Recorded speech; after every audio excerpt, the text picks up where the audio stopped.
ಈಗ ಟ್ಯಾಟೂ ಹಾಕ್ಸಿದ್ರೆ ಬಿಟ್ಟು ಹೋಗ್ತಾರೆ ಅಂತ ಹೇಳ್ತಾರಲ್ಲ, ಅದು ರಿಯಲ್ ಆಗಿ ನಡೆದೋಯ್ತು.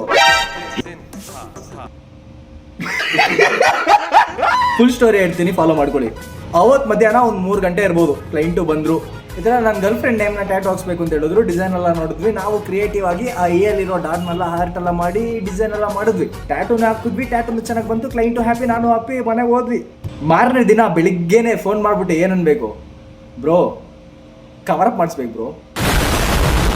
ನನಗೆ ಕೇಳಿದ ತಕ್ಷಣ ಡಿಪ್ರೆಷನ್ ಬ್ರೋ ಯಾಕೆ ಅಂತ ಕೇಳಿದ್ರೆ, ಅವತ್ತು 4 ಗಂಟೆಗೆ ಬಂದು ಟ್ಯಾಟೂ ಹಾಕ್ಸ್ಕೊಂಡು ಹೋಗಿದ್ದಾರೆ. ನೈಟ್ ಎಲ್ಲ ಫುಲ್ಲು ಜಗಳ, ನನ್ನ ಹೆಸರು ಏನಕ್ಕೆ ಟ್ಯಾಟೂ ಹಾಕ್ಸಿದೆ ಅಂತ.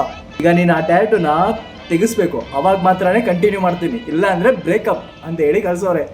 ಸರಿ ಆಯಿತು, ನಾನು ಆ ಕಷ್ಟನೆಲ್ಲ ಕೇಳೋಕ್ಕಾಗದೆ ನಾನು ಎದ್ದು ರೆಡಿಯಾಗಿ ಬ್ರೋ ಜೊತೆ ಬಂದು ಟೀ ಕುಡಿದು ಸ್ಟುಡಿಯೋಗೆ ಬಂದ್ವಿ. ಸ್ಟುಡಿಯೋಗೆ ಬಂದಾದ್ಮೇಲೆ ಅಲ್ಲೊಂದು ಟ್ವಿಸ್ಟು, ಬ್ರೋ ನನಗೆ ಈ ಟ್ಯಾಟೂ ಕವರ್ ಅಪ್ ಅಲ್ಲ ಬೇಡ, ಗೀಚ್ ಹಾಕ್ಬಿಡ್ರಿ ಅಂತವ್ರೆ. ನಾನು ಏನೇನೋ ಹೇಳಿ ಟ್ರೈ ಮಾಡಿದೆ ಕನ್ವಿನ್ಸ್ ಮಾಡೋದಕ್ಕೆ, ಬಟ್